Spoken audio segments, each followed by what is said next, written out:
Hi guys, welcome back to our channel.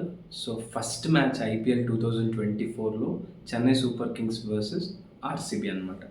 So ఈ రెండు టీమ్స్లో ఏ team win అవుతుంది అనేది క్లియర్ కట్గా మనం చూద్దాం.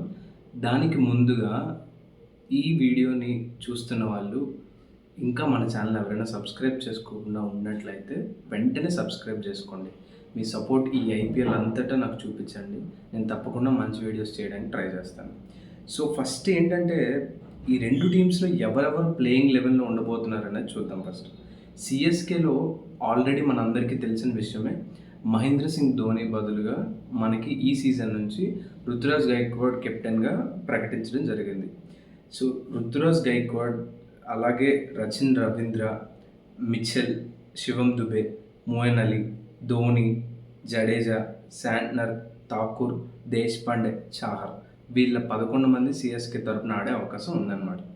సో ఇప్పుడు సిఎస్కే గురించి డీటెయిల్గా మాట్లాడుకుంటే, ఈ సంవత్సరం ఎక్స్ట్రా ఎడిషనల్గా రచిన్ రవీంద్ర, న్యూజిలాండ్ ప్లేయర్, మనకు తెలుసు రీసెంట్గా జరిగిన మ్యాచ్ ఈ ఇయర్ లైక్ 2023-24లో స్టార్టింగ్లో తిను చాలా చక్కగా పెర్ఫార్మెన్స్ ఇచ్చాడు. తను సిఎస్కేకి ఆప్షన్లో తీసుకోవడం జరిగింది, which is a good thing. So తను ఈ ఇయర్ నుంచి సిఎస్కే తరపున ఆడబోతున్నాడు. సో బిగ్గెస్ట్ ప్లస్ అని చెప్పొచ్చు. అలాగే ఎస్పెషల్గా బ్యాటింగ్లో చూసుకున్నట్లయితే శివం దుబే మంచి ఫామ్లో కనిపిస్తున్నాడు. మిచెల్ కూడా న్యూజిలాండ్ తరపున వరల్డ్ కప్లో చూసాం, చాలా చక్కగా పెర్ఫార్మెన్స్ అయితే ఇచ్చాడు.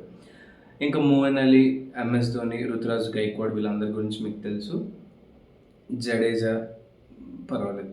సో బౌలింగ్ డిపార్ట్మెంట్ మాట్లాడుకుంటే, వీళ్ళకి ఎస్పెషల్గా దేశ్పాండే లాస్ట్ ఇయర్ మనకి ఐపీఎల్లో బాగా పెర్ఫార్మెన్స్ అయితే ఇవ్వడం జరిగింది.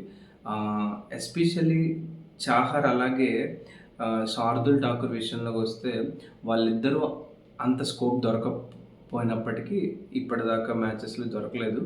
ఐ మీన్ ఇండియన్ మ్యాచెస్లో. సో వాళ్ళు ఎలా పెర్ఫామ్ చేస్తారనేది చూడాలి. సో ఓవరాల్గా బ్యాటింగ్ అండ్ బౌలింగ్ వైజ్ చూసుకున్నట్లయితే ఇది ఒక మంచి టీం అనమాట. సో ఈ స్టేబుల్గా కనిపిస్తుంది రెండు టీమ్స్, బ్యాటింగ్ అండ్ బౌలింగ్ రెండు డిపార్ట్మెంట్స్లో. జడేజా ఉన్నాడు, రీసెంట్గా టెస్ట్ మ్యాచెస్ ఆడాడు, మంచి వికెట్స్ అయితే తీసుకున్నాడు, ప్లేయర్ ఆఫ్ ది మ్యాచ్ కూడా గెలుచుకున్నాడు. సో ఓవరాల్గా టీం అయితే స్టేబుల్గా కనిపిస్తుంది. ఇకపోతే ఆర్సీబీ గురించి మాట్లాడుకుంటే, ఫస్ట్ లెవెల్లో ప్లేయింగ్ లెవెల్లో ఉండే వాళ్ళు ఎవరంటే du Plessis, Virat Kohli, Maxwell, Patidar, Jacks, Cameron Green, Dinesh Karthik, Akash Deep, Lockie Ferguson, Mohammed Siraj, Swapnil Singh, వీళ్ళ 11 మంది ఆర్సీబీ తరపున ఆడే అవకాశం ఉంది. ఆర్సీబీకి మేజర్ అడ్వాంటేజ్ ఏంటి అంటే బ్యాటింగ్ డిపార్ట్మెంట్. నాకు ఎస్పెషల్లీ మ్యాక్స్వెల్ లాస్ట్ సీజన్లో చూసాం, ఒక్క చేతితో ఎలా గెలిపించాడు మ్యాచ్ని, ఈవెన్ ఆస్ట్రేలియా మ్యాచ్ని.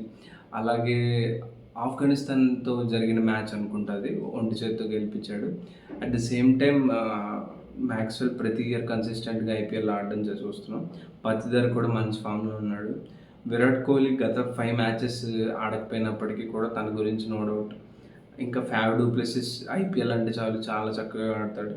క్యామరాన్ గ్రీన్ వీళ్ళకి కొద్దిగా అడ్వాంటేజ్ అయ్యే అవకాశం ఉంది. లాస్ట్ ఇయర్ ముంబై తరపున ఆడాడు, బట్ ఆప్షన్లో ఈ ఇయర్ ఆర్సీబీకి రావడం జరిగింది. తను కూడా యాడెడ్ అడ్వాంటేజ్. ఇక్కడ నాకు బ్యాటింగ్ డిపార్ట్మెంట్ ఎక్కువ బాగా కనిపిస్తుంది. బౌలింగ్లో చూసుకున్నట్లయితే ఆకాష్ దీప్, అలాగే ఫెర్గ్యూసన్. ఫెర్గ్యూసన్ బాగా ఫాస్ట్ పేస్ ఎక్కువ ఉంటుంది, బాగా వేస్తాడు. ఇంకా సిరాజ్ కూడా బాగానే వేస్తాడు. కొంచెం బౌలింగ్లో నాకు ఎందుకో ఎక్స్ ఫ్యాక్టర్ మిస్ అవుతున్నట్టు అనిపిస్తుంది. అపార్ట్ ఫ్రమ్ ద బ్యాటింగ్ చాలా చక్కగా ఉంది. సో ఈ రెండు టీమ్స్ మధ్యలో హెడ్ టు హెడ్ ఇప్పటి వరకు 31 మ్యాచెస్ దాకా జరిగాయి అనమాట. 31లో సిఎస్కే 20 మ్యాచెస్ గెలిచింది, ఆర్సీబీ 10 మ్యాచెస్ గెలిచింది. ఓవరాల్గా చూసుకున్నట్లయితే పూర్తిగా సిఎస్కే డామినేషన్ అయితే క్లియర్గా కనిపిస్తుంది. లాస్ట్ 5 మ్యాచెస్ ఈ రెండు టీమ్స్ మధ్యలో జరిగిన మ్యాచెస్లో సిఎస్కే 4 గేమ్స్ గెలిచింది, ఆర్సీబీ ఒక్క గేమ్ అయితే గెలిచింది. సో ఇక్కడ సిఎస్కే డామినేషన్ అయితే క్లియర్గా కనిపిస్తుంది.